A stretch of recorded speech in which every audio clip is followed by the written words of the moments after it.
সম্রাট শাহজাহানের প্রেমকেও হার মানিয়েছে পুলিশ প্রধান বেনজিরের স্ত্রী প্রেম। কারণ স্ত্রীর নামে তিনি 600 এই পর্যন্ত যে সম্পদ বের হয়ে এসেছে 621 বিঘা, তার মধ্যে 521 বিঘাই করেছেন বউয়ের নামে। তারপরে ফ্ল্যাট, সম্পত্তি, কোম্পানি, সেগুলো তো করেছেন। একটা দেশের পুলিশ প্রধান, তার যে নথি বের হয়ে আসছে, গা শিউরে ওঠে এই সমস্ত দেখলে। যে সারা বাংলাদেশ এমন কোন জায়গা নাই যেখানে এই বেনজিরের নদীরবিহীন থাবা না করেছে। অনেকে কলাম লিখেছে, সংবাদের হেডলাইন করেছে, সম্রাট শাহজাহানের প্রেমকেও হার মানিয়েছে পুলিশ প্রধান বেনজিরের স্ত্রী প্রেম। একটা পুলিশ প্রধানের যদি এই অবস্থা হয়, তাহলে বাকি পুলিশের উচ্চপদস্থ কর্মকর্তাদের কি অবস্থা? মাঠে যারা কাজ করছে, পুলিশের কনস্টেবল, এসআই, তাদের এই লেভেলে যাওয়ার অ্যাক্সেস নাই, এত বড় দুর্নীতি করার জায়গাও নাই।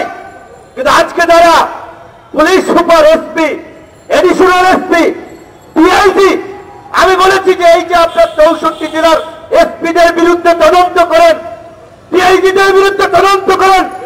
এখন আমরা দেখি কয়েকজন ডিআইজি আছেন, পুলিশের আইজিপি কে চেনে কয়েকজন মানুষ, তার চেয়ে ডিআইজিরা হিরো। কারণ তারা এই যে স্বরাষ্ট্রমন্ত্রী, প্রধানমন্ত্রীর একেবারে গণভবন পর্যন্ত তাদের অ্যাক্সেস আছে। এই পাওয়ারকে, এই ক্ষমতার অপব্যবহার করেই কিন্তু এই বেনজিররা তৈরি হয়। এই স্বরাষ্ট্রমন্ত্রীদের আস্কারায়, এই প্রধানমন্ত্রীর গণভবনে যাওয়া আসার সুযোগেই কিন্তু এই বেনজির আজিজরা তৈরি হয়েছে। আজকে পার্লামেন্টে তো বিরোধী দল নাই, গৃহপালিত বিরোধী দল সব বাঁচাটা, মাঠের বিরোধী দল আজকে নানা কারণে কোণঠাসা। এমনকি এইরকম এই যে 32,000 মানুষ ভুক্তভোগী হলো, এই যে এতগুলো শ্রমিক সংগঠন, কয়েকটা শ্রমিক সংগঠন রাস্তায় দাঁড়িয়েছে, দাঁড়ায় নাই। সবাই শুধুমাত্র গার্মেন্টস শ্রমিকদের ট্রেড ইউনিয়ন, ওই গার্মেন্টস শ্রমিকদের এই সেই নিয়ে আছে, ওইখানে এনজিওর ফান্ডিং আছে। এইখানে প্রতিবাদ করলে কোনো ফান্ডিং পয়সা মিলবে না, কারণ এইগুলো অনেকের কানে যায় না।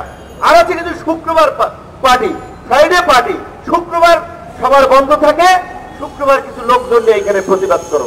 দেশে এত কিছু ঘটে যাচ্ছে,